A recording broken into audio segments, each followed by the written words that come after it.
Hello everyone and welcome to another video.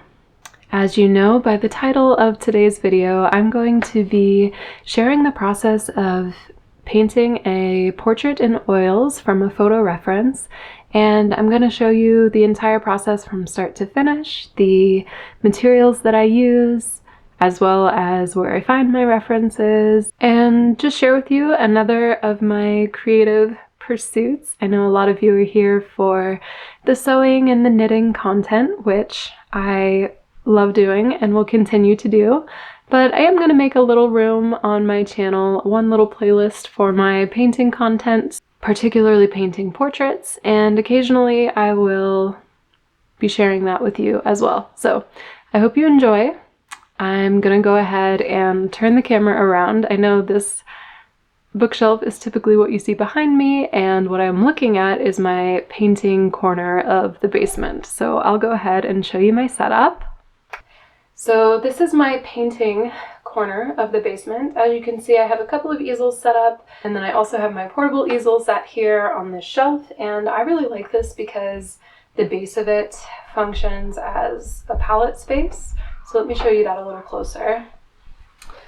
So this is my Strata easel, which I mentioned is a portable easel. There's a little mount on the bottom where you can attach it to a tripod, which makes it really great for painting outdoors. But I've also found a lot of use from it just as a desktop painting setup. I really like that you can adjust the bits that hold your canvas or your board.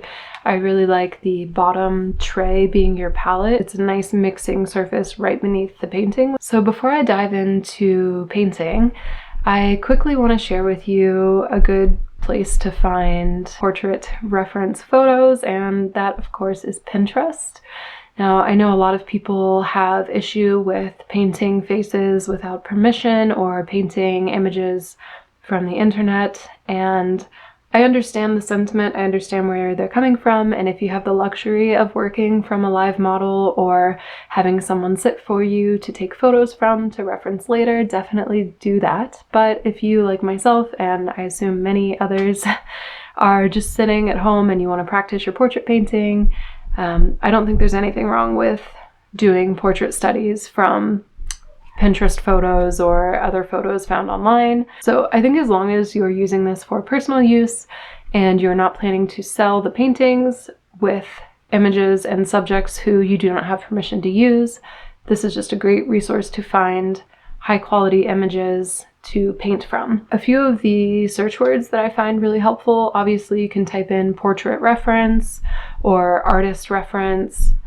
You could even just do portrait photography. Sometimes it's helpful to type in Rembrandt lighting portrait photography because you really want to make sure that your reference photo has a clear directional light source. If you're just painting from like a typical model or magazine photo, often the light is really flat and you don't have a clear light side and shadow side, which is really helpful with the drawing process as well as the painting process. I will say that when I'm sketching these portraits, I'm not going for 100% likeness or a complete perfect replication of the person's features or what they look like. Of course, I want it to be close. I want it to look like a human face, and I want things to be proportional. I'll go ahead and show you the paints that I'm using.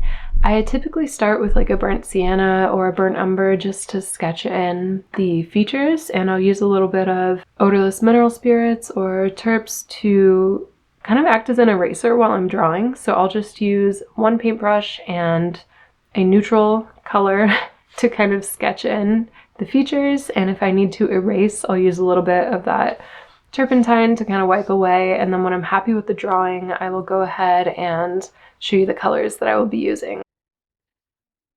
I like to use these little Gorilla cups. They have a nice clip on the bottom so you can clip it to your palette. And inside of this, I will put a mixture of turpentine or odorless mineral spirits and linseed oil. Both of these are from Gamblin. I think that Gamblin is a really good like entry level but high quality brand to shop from for oil painting supplies. So here I've got the burnt sienna, and I'm just going to use this for my sketch. I often find that when you're starting a painting, the blank canvas can be a little bit intimidating. And so I'm not too precious about this stage. I start by blocking in some of the major shapes and kind of landing points for where some of the features will be, but I'm not doing a ton of measuring. This is quite an intuitive process for me at the beginning because I find that as I go forward in the painting, I'm moving things around. There's a lot of problem solving, there's a little bit of push and pull as to what you're emphasizing and where things go. And so I wouldn't be too precious about this stage. I think that when I first started painting, I would spend hours on a drawing first and make the drawing like really perfect and make everything proportional. And then I would transfer that drawing to my canvas and then paint on top of it. And what I found happened when I did that method was as I was painting, I would often lose the drawing, so to speak. Like the paint would cover up the drawing, and I would have to shift things around anyway and kind of raise this feature or add width or narrow something here. And a lot of the painting process when you're painting the color, for me, affects the drawing. And so in particular with little studio sketches like this, where I just want to paint, I want to practice my portrait painting. I'm not selling this to someone. This doesn't have to be photorealistic in its, likeness to a subject. This is not a commission. This is just a study, a little portrait sketch. And so there is a lot of play for me. There's a lot of push and pull. I will kind of mass in the features, move things around. Here I'm kind of massing in general shadow shapes, so things like the hair and underneath the neck. I took a little towel here and just really blocked in. I'm squinting a lot and I'm looking at, okay, where do I see light and where do I see a large area of shadow shape? And then I'll go in with paper towel and I'll kind of pull some of that off with the turpentine. And it really is a play back and forth of like adding a little bit here, taking away a little bit here, and not being too precious about the core, like the underlying drawing. I know a lot of people prefer to have a really tight drawing that they stick to and kind of color within the lines of, but I prefer to have a little bit more play and flexibility, and I kind of find the drawing as I'm painting. So I will, of course, make sure that things are hopefully in the correct relationship to each other. And there's a little bit of measuring kind of visually that happens. But as I said, it's not a strict thing for me. I'm feeling it out as I go. And with oil paints in particular, it's so easy to add a little bit or take a little bit away. So here's the base drawing I've got with just my burnt sienna. And now I'm going to go ahead and add some color. So I'm going to use titanium white, ivory black. I've got yellow ochre, Venetian red. You can use any red really. And I also have Viridian. It's nice to have a cool green to play against that red. And this is a relatively limited palette, right? I've only got a few different colors to play with. And sometimes when I'm doing these little portrait studies, I like to really limit my palette. I find that if I have a huge variety of colors to choose from, sometimes I can neglect the value transition, so from dark to light, and I focus more on playing with the variety of colors, and sometimes I can find that to be almost more difficult, right? If you're spoiled for choice. So yeah, having a more limited palette for me is helpful because it allows me to focus on the choices that I think are most important at the beginning of a painting, such as areas of shadow and areas of light, which areas are warm and which areas are cool, as well as, like I said, just kind of finding the drawing as I'm going. I will say that this first angle here where I've got my camera set up, there's a bit of a glare on the canvas, and so you're not seeing the colors very accurately. I do apologize for that, and I notice here in about 1 minute and I change it, so apologies at the beginning. But as I said, I'm really just still finding the features here. I'm working on the drawing as well as blocking in some of those lighter and darker areas. You may notice that I did begin with the forehead, which honestly, it was a bit random, but I wanted to have a point at which I was marking a light, pure color. Often the forehead will have some of the lightest areas on the entire face, and so giving myself a little bit of like a keynote of this is the light point that I'm going to be working towards. This is an area of pure light color. I just find it helpful to throw that on the canvas at the beginning to have to reference as you're going. And then all of the other areas can be formed in relationship to that. Like, are the cheeks lighter or darker than the forehead? Of course, they're going to be darker, etc. So here you can see I've changed the camera angle and the colors here are much more accurate. I do apologize for that glare initially. I am learning as I go here. But hopefully you can see a bit more of the skin tone in a more accurate way here. Something you may notice here as I'm painting is that I don't have a lot of the darkest darks or the lightest lights. I don't have any pure black or pure white on the canvas at this point. And I also don't have a lot of really sharp edges. I make an effort to keep things a little bit at play and a little bit in the middle of that range so that as the painting develops, I still have more room to go. If I need to, I can still go darker, I can still go lighter, and of course, I can also emphasize edges by making them sharper if everything kind of begins in a softer area. One thing that I have definitely learned over the couple of years of painting that I have under my belt is that variation of edge is one of the most powerful tools that you have in your arsenal when trying to make things look realistic. If you have some areas that recede because of a softer edge and then some areas that advance because of a sharper edge and a more high contrast area, this will really make your painting look three-dimensional. And so the quality of the edges is, I think, one of the most important parts. You may notice here that I am lowering this eye that I'm painting on slightly. I walked away from the project for a while, and when I came back, I realized that it needed to be a little bit lower. So as I said, I'm making drawing adjustments constantly as I'm painting, and it's not something to be afraid of or to have any sort of dread or anxiety about. It's really simple to move things around when you're working with oil paint, and if when looking at your painting you notice, oh, this needs to be a little bit lower, it really is an easy adjustment to make. One of the biggest benefits to painting with oil paint is that it stays malleable for much longer than, say, working with acrylics or watercolors that dry rather quickly. You can leave an oil painting for a day and come back and still work into the surface of it. It does take quite a long time to dry. And I do see that as a benefit because it gives you a lot of flexibility, as I said, to make adjustments, to move things around, to work into the paint that's already on the surface. And that's something that I really, really enjoy about working with oils. So now that I've got kind of the core features, the eyes, the nose, the mouth, where they're going to be, I'm working here on defining the edges of the face. I'm going to sketch in, the chin and the lips a little bit more further, as well as that shadow underneath the chin.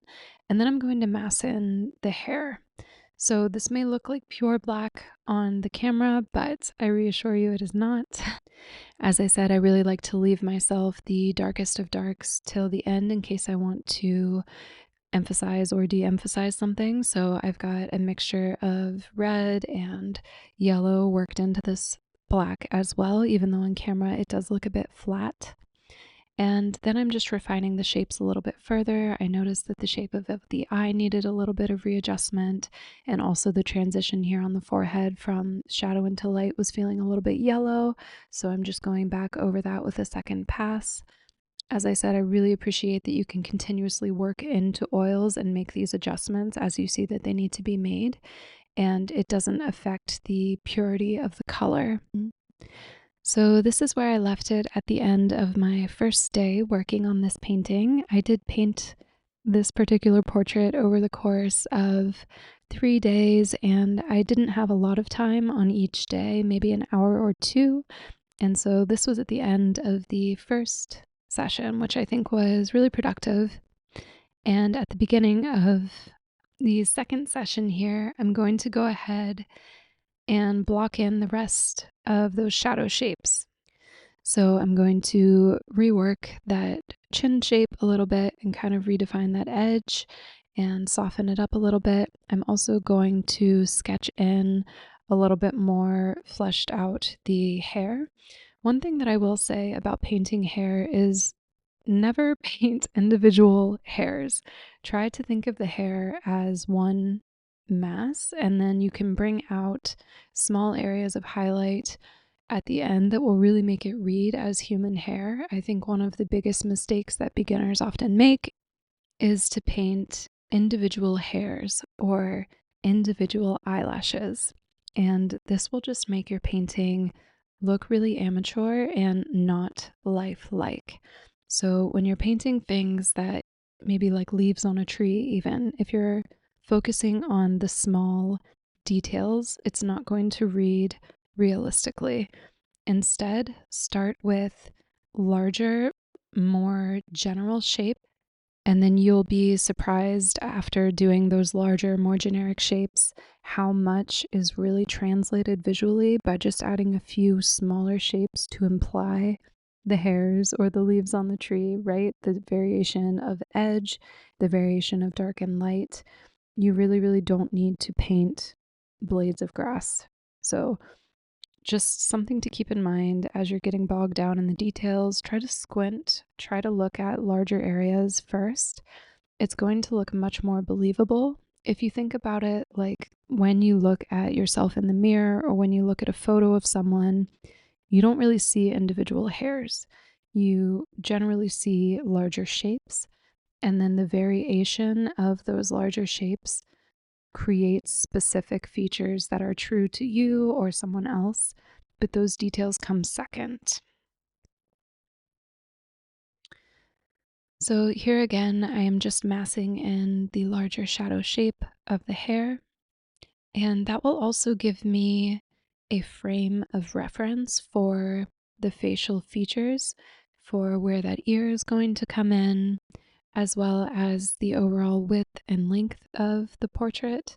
It's almost like a frame having the hair in, so it's really helpful.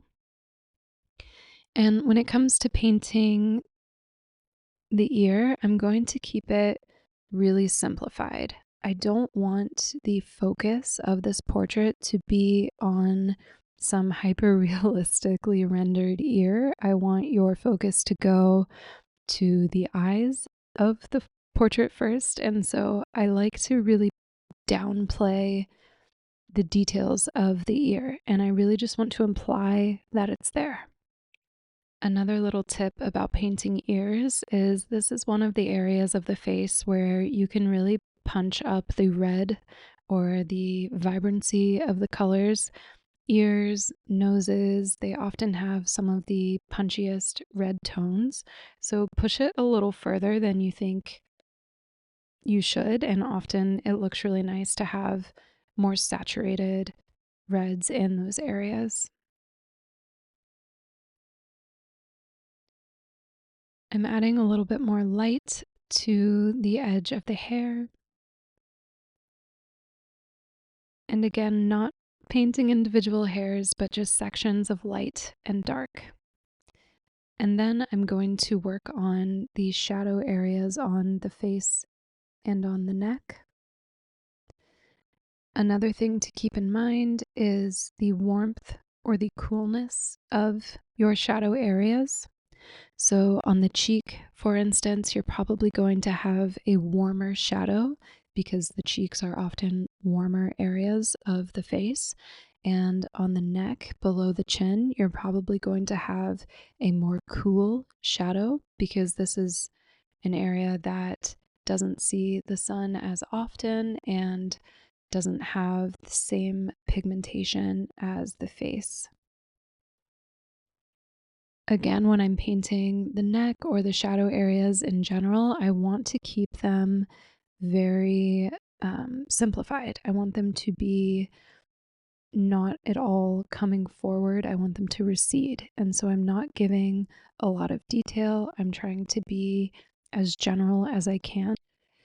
The human eye has a really good skill where it fills in all of the implied areas visually. So you don't have to say everything. You can give detail to areas where you want someone's eye to go, where you want them to pay attention, and areas that you don't necessarily want the eye to focus on.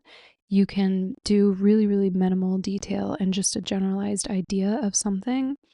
And I think that this is something that, the old masters did so well. If you look at a portrait done by Rembrandt or Sargent and you really look closely, there are lots of areas where it almost looks like an abstract painting because they're just painting such general shapes. And the reason that their paintings come to life is because they have such precision about where the areas of focus are, and it's controlled by light and it's controlled by quality of edge. And so I'm definitely not at their level of skill, but that is something that I'm trying to keep in mind while I'm painting. General shapes, transition from light to dark, soft edge, hard edge, and I think that the more painting I do, the better that I will get at this. But those are definitely things to keep in mind if you're trying to create something that kind of breathes and has life to it, but that is not in any way photorealistic. I want my paintings to look like paintings. So at this point, I'm refining the shape of the mouth a little bit further and also trying to bring the bottom lip forward by making it a little bit lighter, again, playing with the variation of edge and just kind of refining the mouth so that it reads as a three-dimensional form. And I'm almost at the point here where I have all of the features kind of realized. I will next need to finish up working on the nose here, so I'm filling in the shadow shape, and this is another area where, again, broken record, don't go in and draw the nostrils perfectly, right? You don't really want the focus of the portrait to be someone's nostrils. So just imply that they're there with shadow, and it doesn't need to be a hard edge. I think noses in particular can start to look a little bit comical if you put too much detail there. So I like to just imply the shadow shape under the nose and bring more detail, bring more attention to the eyes, to the mouth, to places that I want visually to stand out. So I'm just going to block in the neck here, again with some general shapes and colors, and hopefully this area will recede and the face will advance. I've also grayed the colors a little bit more because they are in shadow. And again, I'm trying to soften the edge between the hair and the neck. I really just want this area to fall away. Even at this later stage in the game, I'm still refining the drawing a little bit. I've adjusted the chin there, I'm adjusting the collar, and I think it's important to note that you're making drawing adjustments the entire time that you're painting, and nothing is ever done until you walk away. So adding little highlights at the end, adding some areas of darkness. Also keep in mind here that this is at the end of the third session working on this painting, and so many of the dark areas, such as at the hair and the eyes, have kind of grayed out a little bit. They will definitely come back to life once the painting has dried and I apply a layer of varnish, but oil paint does have a tendency to sink in the shadow areas, which is no problem at all. As I said, it'll dry, I'll put a layer of varnish on it, and then those darks will be really, really deep and dark again. If you look at the beginning of the video versus the end, you'll probably think that the darks are lighter, but that will all be corrected. So this was a really fun little study. I hope that you guys enjoyed watching me painting today instead of sewing. Let me know if you did enjoy it, and if you would like me to occasionally share more painting videos. It is something that I really enjoy, and I actually am learning a lot from watching myself paint too. So thank you so much for watching. I will chat with you guys in the next one very soon.